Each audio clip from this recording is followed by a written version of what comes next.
ഇടുക്കി ഗ്രാമ്പിയിൽ ദിവസങ്ങളോളം ജനങ്ങളെ ഭീതിയിലാക്കിയ കടുവയെ വെടിവെച്ചു കൊന്നു. മയക്കുവെടി ദൗത്യത്തിനിടെ വനവകുപ്പ് ഉദ്യോഗസ്ഥർക്ക് നേരെ ചാടിയ കടുവയ്ക്ക് നേരെ സംഘം വെടിയുതിർക്കുകയായിരുന്നു. സ്വയരക്ഷയ്ക്ക് വേണ്ടിയായിട്ടാണ് ദൗത്യസംഘം 3 തവണ വെടിയുതിർത്തത്. രാഹുൽ വിജയൻ തയ്യാറാക്കിയ റിപ്പോർട്ടിലേക്കാണ് ഇനി.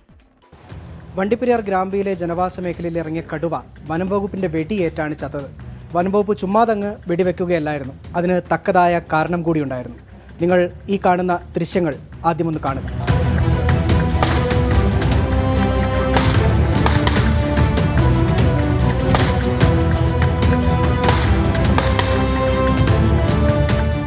ആ ദൃശ്യങ്ങളിൽ കാണുന്ന വനംവകുപ്പ് ഉദ്യോഗസ്ഥരിൽ കടുവയുടെ ഏറ്റവും മുൻപിൽപ്പെട്ട ആളാണ് ഇദ്ദേഹം മനു.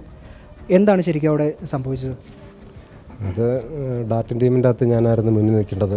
ഫുൾ ബോഡി പ്രൊട്ടക്ഷൻ ഇട്ടുകൊണ്ട് ഡോക്ടറിൻ്റെ സേവ് ചെയ്യാൻ, ബാക്കി നമ്മുടെ ടീമിൻ്റെ സേഫ്റ്റിക്കായിട്ട് ഫ്രണ്ടിൽ നിന്ന് നോക്കേണ്ട ആൾ ഞാനായിരുന്നു. ഞങ്ങൾ ഫസ്റ്റ് ഡാറ്റ് ചെയ്യാൻ വേണ്ടി ഇതിൻ്റെ അകത്തേക്ക് കയറിയപ്പോൾ തേലക്കാടാണ്, ഇതിനെ കാണാൻ പറ്റത്തില്ല. ഒരു ഇച്ചിരി ടാസ്ക് ആയിരുന്നു എൻ്റെ അകത്ത് കയറി ഇതിനെ ഡാറ്റ് ചെയ്യാന്നുള്ളത്. അപ്പോൾ ഞങ്ങൾ ആദ്യം ഡാറ്റ് ചെയ്യാൻ വേണ്ടി ആദ്യത്തെ മയക്കുവെടി വെച്ചു. പക്ഷേ അത് കടുവാക്കി കൊണ്ടുപോയില്ലെന്ന് നമുക്ക് കൺഫേം ആക്കാൻ പറ്റത്തില്ലായിരുന്നു, കാരണം കാഴ്ച അങ്ങോട്ട് കിട്ടുന്നില്ലായിരുന്നു, മങ്ങി നിൽക്കും. അങ്ങനെ രണ്ടാമതൊരു മയക്കുവെടി കൊടുക്കാമെന്ന് തീരുമാനിച്ച് രണ്ടാമത് മയക്കുവെടി വെക്കുകയും വെടി കൊണ്ടതും കടുവ ചാടി എണീറ്റ് കിടക്കുമായിരുന്നു. ചാടി എണീറ്റ് നേരെ ഞങ്ങളുടെ നേരെ പോരുകയായിരുന്നു. അപ്പോൾ എൻ്റെ കയ്യിലാണ് ഷീൽഡും ഫുൾ ബോഡി പ്രൊട്ടക്ഷൻ എനിക്കുള്ളത് കൊണ്ട് എൻ്റെ പുറകെ നിൽക്കുന്ന എൻ്റെ സഹപ്രവർത്തകരെ സേവ് ചെയ്യുക എന്നുള്ളതായിരുന്നു നമ്മുടെ മെയിൻ ഉദ്ദേശം.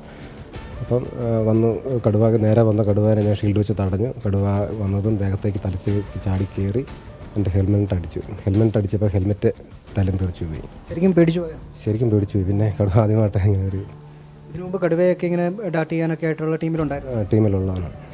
ഇങ്ങനൊരു സംഭവം ഒരു അറ്റാക്ക് ആദ്യമായിട്ടാണ്. അവിടെ നിന്ന് ഇങ്ങോട്ടേക്ക് എങ്ങനെയാണ് പിന്നെ പുറത്തേക്ക് വന്ന നേരം എന്തെങ്കിലും ബുദ്ധിമുട്ടുണ്ടായിരുന്നു? ഇല്ല, ബുദ്ധിമുട്ടുണ്ടെന്ന് വെച്ചാൽ ശാരീരികമായിട്ട് ശരിക്കും ക്ഷീണമുണ്ടായിരുന്നു, വേദന, തലയ്ക്ക് പെടലിക്ക് ദേഹത്തിനൊക്കെ വേദന ഉണ്ടായിരുന്നു. ഡിപ്പാർട്ട്മെൻറ്റ് വണ്ടി തന്നെ വന്നിട്ട് ആശുപത്രിയിൽ വിറ്റാകുമായിരുന്നു. ഈ കടുവയെ പിടിക്കുന്ന വളരെ എളുപ്പമുള്ള കാര്യമാണെന്ന് പറയുന്ന ആളുകളോട് എന്താ പറയാനുള്ളത്?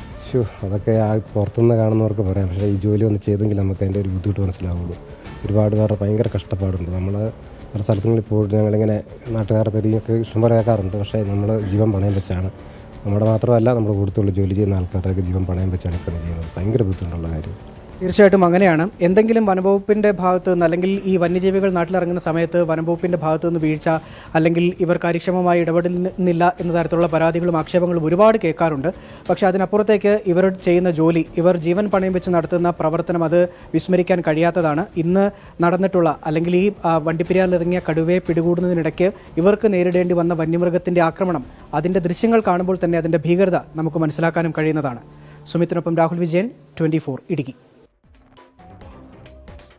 അപ്പോൾ ആ ജോലിയിൽ ആ ദൗത്യം പൂർത്തിയാക്കുമ്പോഴുള്ള വലിയ വെല്ലുവിളികളാണുള്ളത് അല്ലേ? അത് പലപ്പോഴും നമ്മളും കാണാറുണ്ട് കമൻറ്റ് ബോക്സിലൊക്കെ തന്നെ. വളരെ സില്ലി ആയിട്ട് ചിലപ്പോൾ അവരെ വല്ലാതെ വിമർശിക്കുന്നതൊക്കെ കാണാം. അവർ ജീവൻ പണയം വെച്ചിട്ടുള്ള കളിയാണ് കളിക്കുന്നത് അല്ലേ? ഒരു കടുവ നേരെ ഇങ്ങനെ ചാടി വന്ന് എന്ത് ചെയ്യുമല്ലേ?